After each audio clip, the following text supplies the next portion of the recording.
오늘 우리에게 주시는 하나님의 말씀 함께 읽겠습니다. 출애굽기 20장 15절 한 절 말씀인데요, 짧은 말씀입니다. 큰 소리로 두 번 우리 함께 읽겠습니다. 도둑질하지 말라, 도둑질하지 말라. 함께 따라하겠습니다. 십계명의 여덟 번째, 오히려 나누며 살기를. 십계명의 여덟 번째, 오히려 나누며 살기를. 태초부터 인류 역사와 함께 시작된 가장 오래된 대표적인 범죄 하나를 소개하겠습니다. 그것은 바로 오늘 주제인 도둑질입니다. 십계명에서도 살인, 간음과 함께 3대 범죄로 꼽고 이야기를 하고 있습니다. 그런데 저와 여러분 생각에는요, 다른 범죄들보다 도둑질은 좀 다소 가볍게 여기는 경향이 없지 않아 있습니다. 경범죄로 가볍게 여기다 보니 때로는 도둑질을 합리화하거나 미화하는 경우들도 종종 있습니다. 대표적으로 홍길동 이야기가 그렇고 레미제라블의 장발장 이야기도 비슷합니다.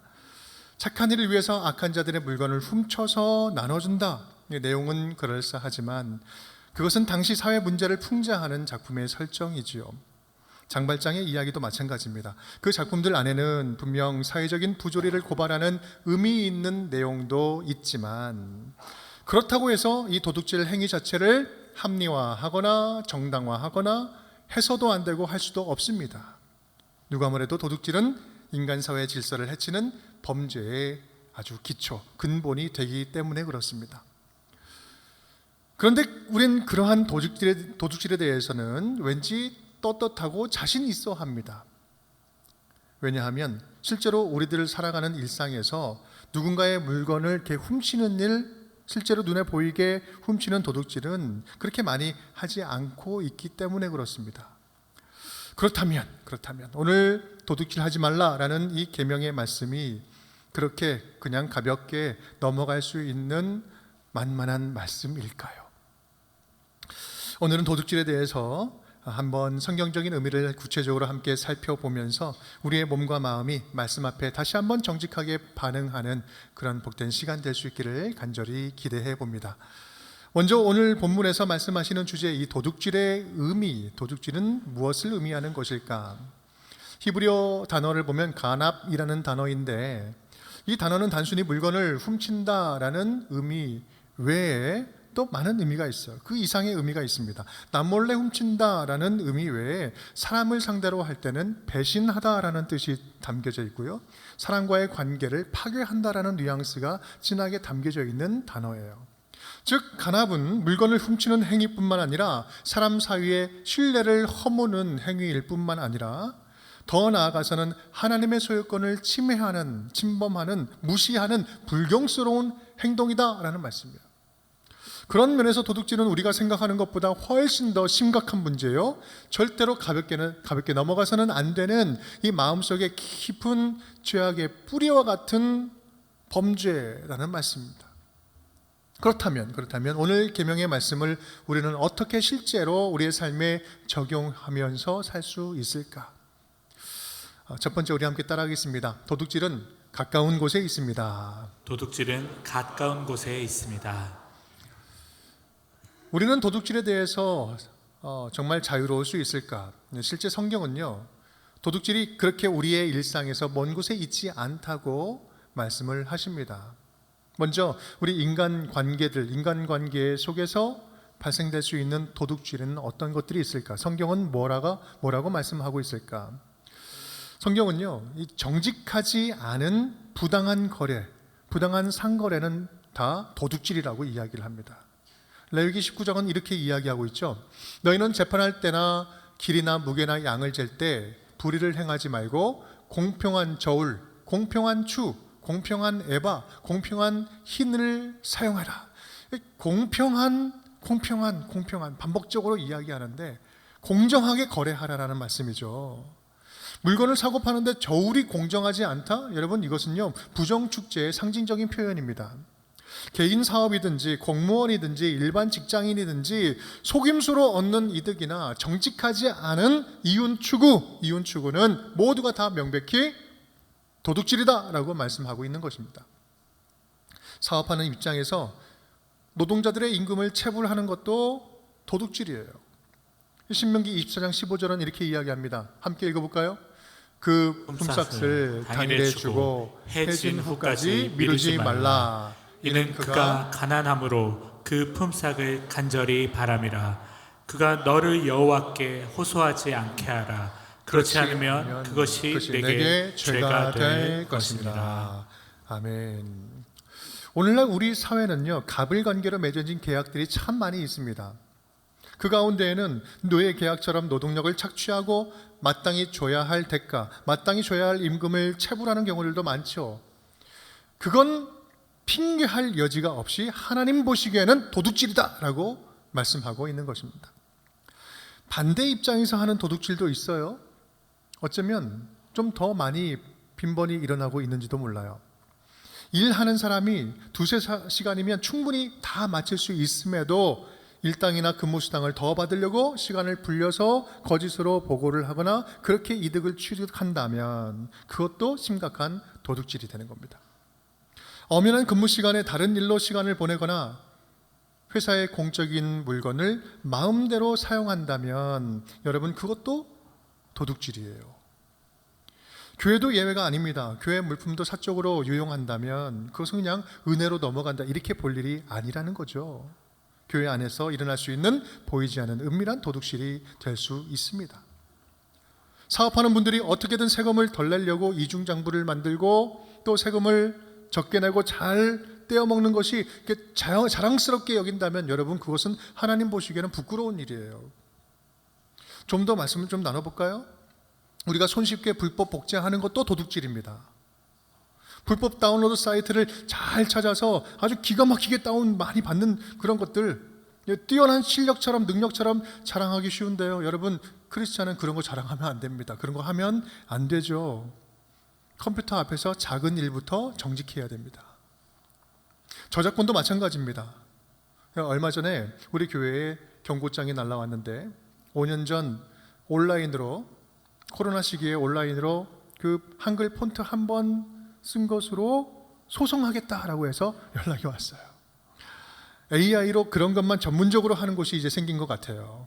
물론 확인하고 문제 없음을 발견하고 공식적인 입장도 밝히고 보내드렸습니다. 이 온라인에서 부당한 방법으로 남의 것을 갈취하거나 착취하거나 가져다 쓰거나 또 그런 것을 빌미로 부당한 이득을 취하려고 한다면 이 모든 행위들은 다 도둑질인 거예요. 학교에서 또 쉽게 일어나는 도둑질도 있죠. 부정행위, 컨닝, 이거 도둑질이죠. 논문 표절, 도둑질이잖아요. 성적과 신뢰를 도둑질해서 남의 인생을 딛고 자기가 높아지려고 하는 그런 행동 아닙니까? 도둑질이죠. 부동산 투기도 마찬가지입니다. 남의 삶의 터전과 잠자리를 빼앗는 도둑질이에요. 눈뜨고 코 베인다라는 속담처럼 우리는 다 알면서도 이 재정적으로 물질적으로 부족하니까 알면서 당하는 경우들도 참 많이 있어요. 땅을 투기 목적으로 개발하면서 이 법의 법망을 피해가면서 그 틈새를 노려서 사람들을 삶의 터전에서 쫓아내면서 그렇게 부당한 이득을 취득해 간다면 여러분 그건 사회적인 구조적인 범죄요, 조직적인 도둑질인 것입니다. 여러분 정직하고 정당한 방법이 아니면 그런 일에 해당되어서 이득을 취득하려고 하는 것은요 피해야 됩니다. 우리 그런 일에 참여하면 안 됩니다. 좀 더 우리 실제 삶에 가까운 도둑질에 대해서 좀 살펴볼까요? 돈 빌리고 안 갚는 것은요 도둑 중에서도 악질 중에 악질이에요. 절대 가볍게 보면 안 될 일입니다. 시편의 37편은 이렇게 이야기합니다.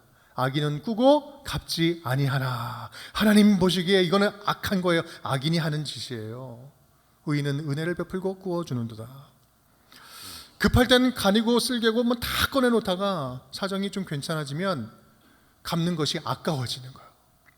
안 줘도 될 돈처럼 여겨지는 거예요. 그리고 하더라도 제일 나중에 미루고 최대한 늦게 갚으려고 하죠. 여러분 이것을 뭐라고 이야기하시는지 아세요? 도둑놈 심보라고 하는 거예요. 도둑놈 심보. 그러면 안 됩니다. 여러분 빌렸으면 굶어 죽지 않은 한 갚아야 될 때 미루지 않고 갚아야 합니다.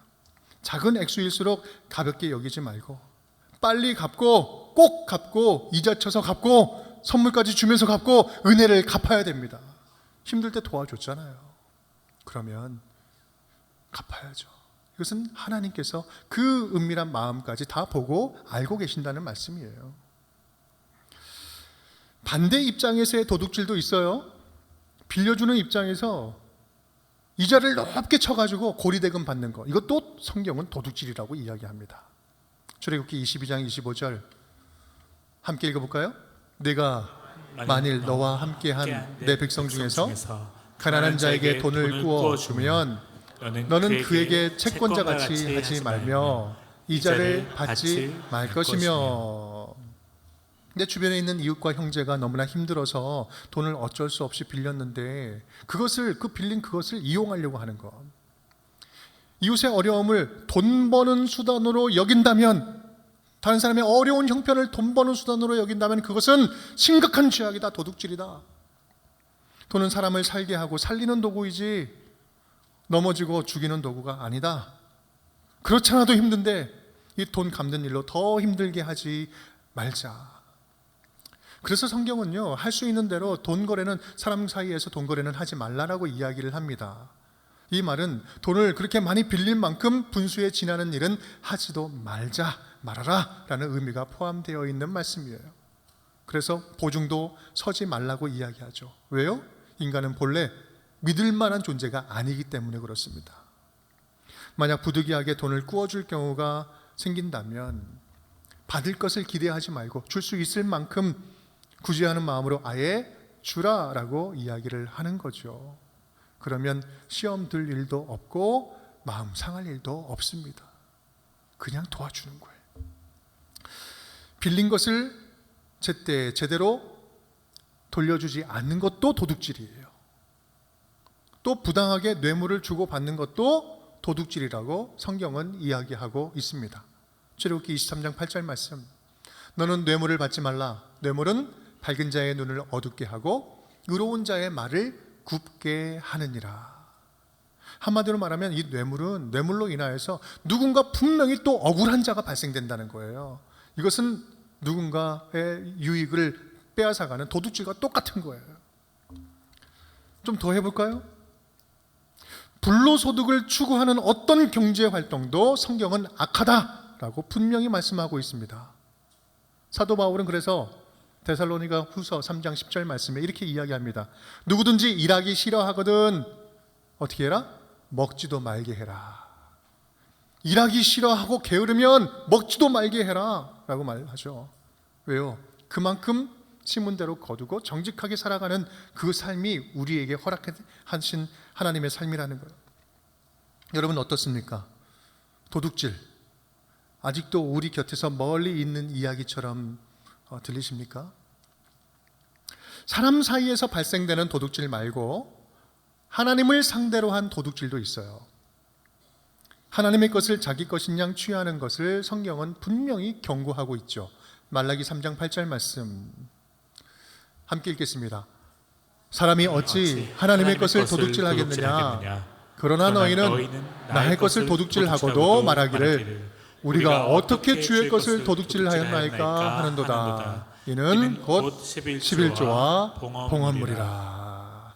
하나님의 것을 도둑질을 하고도 말하기를 언제, 우리가 어떻게 하나님의 것을 도둑질할 수 있겠습니까? 언제 했습니까? 라고 말한다는 거예요. 하나님께 온전히 드려야 할 그 시간, 그 시간을 내 것처럼 쓰는 것, 하나님께 드려야 할 온전한 헌물, 물질을 자기 것처럼 가로채는 것, 하나님께서 받으셔야 할 그 영광을 중간에 가로채는 것, 하나님을 상대로 한 도둑질이라는 말씀이에요. 그런 의미에서 보면 하나님께서 우리에게 맡겨주신 것을 제대로 쓰지 않는다면 그것도 도둑질이에요. 왜냐하면 지금 나에게 있는 모든 것들은 능력이든 소유든 물질이든 생명이든 모든 것은 하나님이 선한 일에 쓰라고 나에게 맡겨주신 것이기 때문에 그렇습니다. 여러분은 어떻습니까? 여러분에게 하나님께서 맡겨주신 것을 제대로 쓰고 계십니까? 모르긴 몰라도 오늘 말씀하시는 이 도둑질은요, 우리들의 일상 속 아주 가까운 곳에 있습니다. 다만 너무 일상적이고 너무 사소해서 우리에게 무감각해져 있을 뿐인 것이죠. 그렇다면 우리는 어떻게 이러한 도둑질을 하지 않으면서 살아갈 수 있을까? 우리 두 번째입니다. 함께 따라하겠습니다. 도둑질은 훔치는 행위 이전에 마음의 문제입니다. 도둑질은 훔치는 행위 이전에 마음의 문제입니다. 예수님께서는 산상수훈에서 이 10계명을 재해석해 주셨죠. 마음의 증오로부터 이미 살인은 시작되는 것이고 또 마음의 음욕으로부터 이미 간음은 시작된 것이다 라고 말씀을 하셨어요. 도둑질도 똑같습니다. 마찬가지예요. 우리 마음속에 탐욕이 들어오는 순간 이미 우리는 도둑질하고 있는 거예요. 우리는 그러한 미혹과 유혹을 받을 때 마음속에 있는 뿌리 깊은 그 마음의 근원을 좀 들춰봐야 돼요.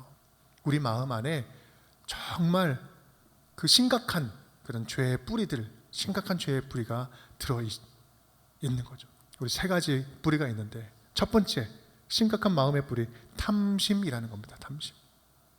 탐심은 쉽게 말하면 만족함을 모르는 마음이에요. 계속해서 탐하고 계속해서 탐해도 이것이 해결되지 않는 마음, 탐심이죠. 창세기 3장 6절 말씀입니다.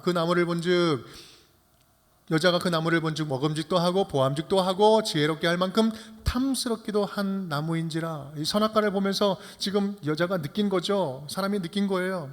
탐심은요, 에덴 동산에 그때부터 있었던 마음, 아주 유서 깊은 마음인데요. 사실 그때 아담과 하와는 이미 하나님께 이 세상 모든 것을 누릴 수 있는 것을 다 받았어요. 다 누릴 수 있었어요. 하지만 하나님처럼 될 수 있다는 그 유혹에 그들은 넘지 말아야 할 선을 넘습니다. 그것이 바로 탐심이죠. 더 가지려고 하는 거죠. 그 탐심이 가지고 있는 특징은 만족함이 없다라는 거예요. 계속해서 갈급하다는 거예요. 만족함이 없으니 뭐도 없어요? 감사함도 없어요.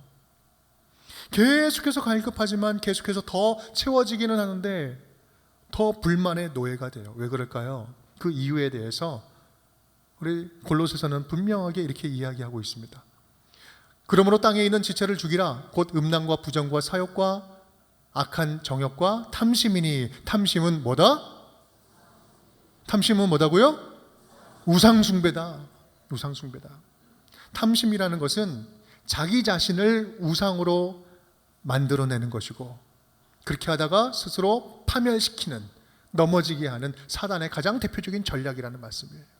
탐심. 여러분, 지금 우리 안에 있는 무엇인가 열심히 해보려고 하는 그 마음이 거룩한 하나님이 주신 욕심인지 아니면 내 안에 은밀한 탐심인지 모르겠으면 내 마음속에 이런 질문을 던져보면 됩니다. 어떤 일 속에서도 나는 만족할 줄 아는가? 아니면 나는 어떤 일 속에서도 어떤 일에도 불만스러운가? 나는 기본적으로 어떤 마음과 태도로 지금 하고 있는가? 그래서 사도 바울은요, 나는 어떤 형편에 처하든지 나는 자족하기를 배웠노라, 이 이야기를 하죠. 놀라운 말씀입니다. 어떤 상황에 처하든지, 비천에 처하든지 풍부에 처하든지 나는 만족할 줄 아는 비결을 배웠다. 자족할 줄 아는 것, 만족하고 그 상황에 주어진 것에 감사할 줄 아는 것, 바로 이것이 우리 안에 탐심을 제어할 수 있는 가장 큰 비결이다라고 말씀을 하십니다.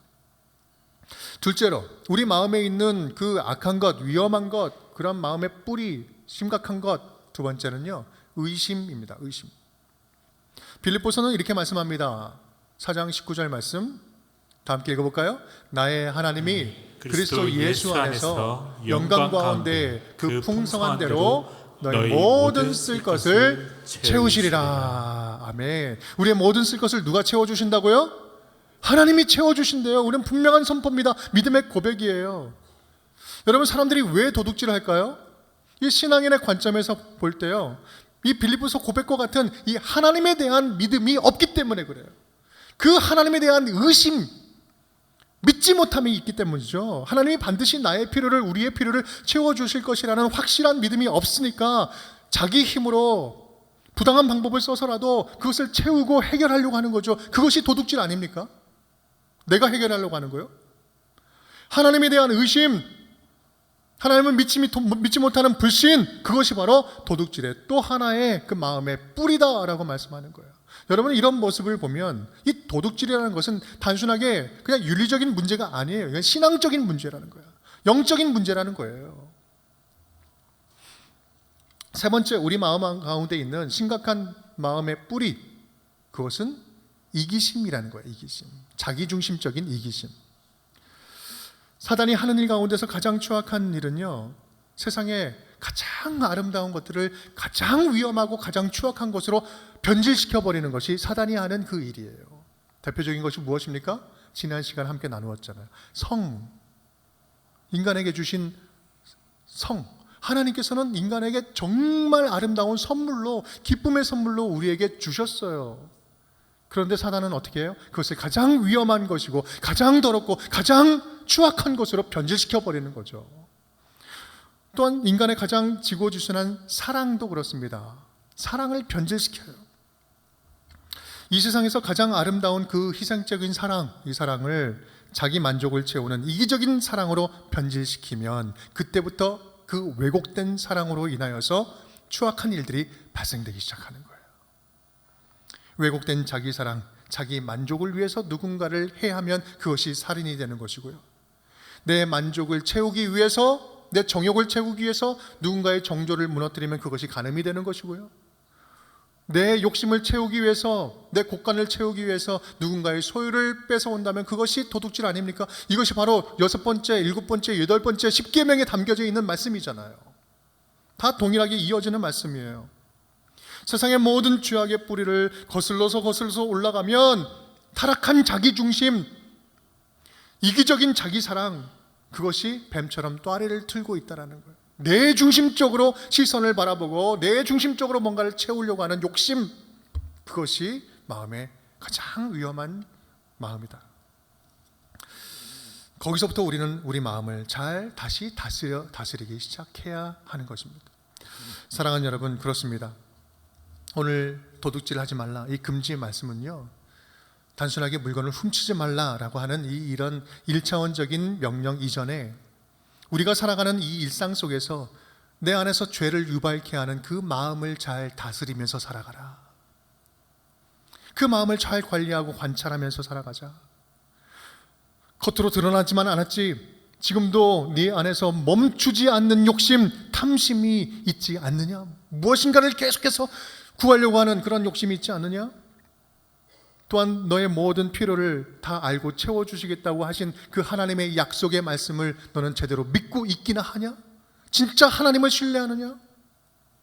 오늘 우리 안의 마음들을 다시 한번 꼼꼼하게 관찰하고 돌아봄으로써 이 도둑질의 유혹으로부터 다시 유혹을 몰아내는 그런 기회가 될 수 있기를 간절히 축복합니다.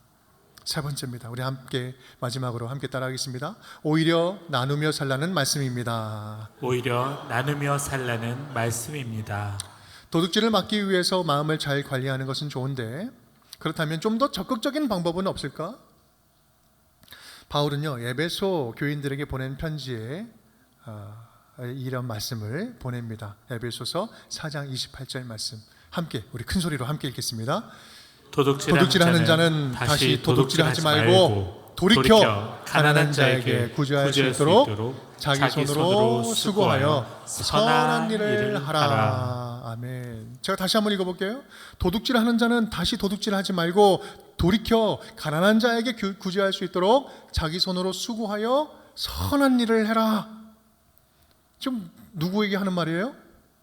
도둑놈들에게 하는 말이에요. 여러분, 이건 아주 흥미로운 내용입니다. 사도 바울도 구약에 담겨져 있는 이 10계명 내용을 너무 잘 알고 있었습니다. 잘 알고 있었을 거예요. 그런데 사도 바울은 이 10계명에 도둑질하지 말라라는 이 계명을 단순히 금지 명령으로 받고 그것으로 끝나지 않아요.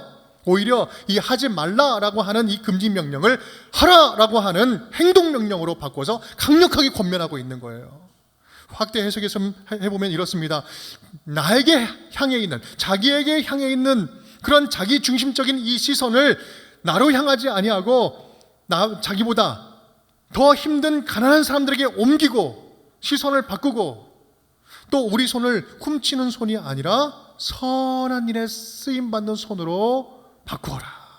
착한 열매를 맺는 손으로 사용해라 라는 거예요. 토마스 왓슨이라고 하는 신학자는요, 도둑질에 대해서 이런 의미 있는 말을 했어요. 우리 함께 읽어보겠습니다. 자기 것을 도둑질하는 것이 가장 교묘한 도둑질이다. 자기 것을 도둑질하는 게 가장 교묘한 도둑질이래요. 여러분, 그러면 자기 것을 도둑질한다는 게 무엇을 의미하는 걸까요? 무슨 말일까? 왓슨은 그거에 대해서 이렇게 이야기합니다. 하나님이 자기에게 맡겨주신 것을 나누지 않는 것, 하나님께서 나누면서 살라고 주신 것을 나누면서 살지 않는 것, 이것이 도둑질하는, 자기 것을 도둑질하는 것이다 라는 말이에요. 즉 나누면서 살라고 주님이 내게 맡기신 것을 나누면서 살지 않는다면 그것이 가장 교묘하게 우리 안에 숨어있는 그런 도둑질이다, 은밀한 도둑질이다, 내 것을 훔치는 것이다 라고 말씀하는 겁니다. 사랑하는 여러분, 저와 여러분에게 있는 모든 것은 하나님께서 맡기신 것인 줄 믿습니다. 별로 안 믿으시죠? 노멘? 다시 한번 해보겠습니다.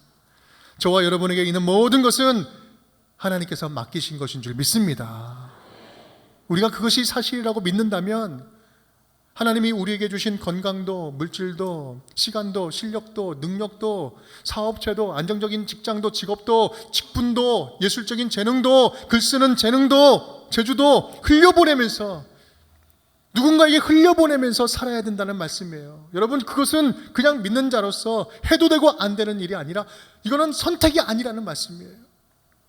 단지 그냥 안 훔치는 정도로 나는 8계명을 잘 지키고 산다고 자유롭다고 이야기하지 말고 적극적으로 내게 맡기신 것을 제대로 나누면서, 제대로 흘려보내면서, 하나님을 자랑하면서, 주님께서 내게 주신 것을 더욱더 기뻐하면서 하나님의 사랑을 적극적으로 드러내면서 살아가라고 하는 적극적인 명령인 거예요. 그런 면에서 도둑질 금지 명령은 소극적인 제한 명령이 아니라 적극적인 행동 명령인 겁니다. 그런 의미에서 사도 바울의 처방전은 아주 실제적이고 구체적으로 우리에게 와닿지 않습니까? 내 시선이 나를 향하여 있고 나의 필요에 머물지 않고 나보다 더 힘든 사람에게 옮겨진다면, 그렇게 향해 있다면 지금 우리들의 손에 도둑질하고 있겠어요? 저와 여러분의 마음이 내 욕심을 더 채우는 일이 아니라 하나님의 선한 일에 열심을 품고 그렇게 살아가려고 한다면 부정적인 방법으로 돈을 벌 생각을 하겠습니까? 그런 일에 참여하겠어요?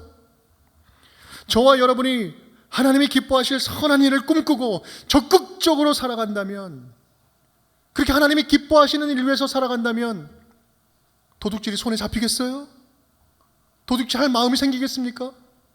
이건 더 근본적인 우리의 행동을 요구하고 있는 거예요. 여러분, 그것이 원래 하나님의 자녀들의 본 모습이다라는 말씀이에요. 사랑하는 나의 자녀들아, 너희는 본래 남의 것을 훔치면서 칼취하면서 살아가는 존재가 아니라, 그렇게 지음받은 것이 아니라 원래부터 너희는 함께 나누고 서로 도와주고 서로 섬기면서 함께 살아가도록 디자인된 나의 자녀들이다. 그렇게 살아가도록 만든 것이다. 그러니 도둑질하지 말고 오히려 나누면서 살아가자. 도와주면서 살아가자. 우리 지난주에 예배 후에 몇몇 분들이 이런 말씀을 하시는 것을 제가 전해 들었습니다.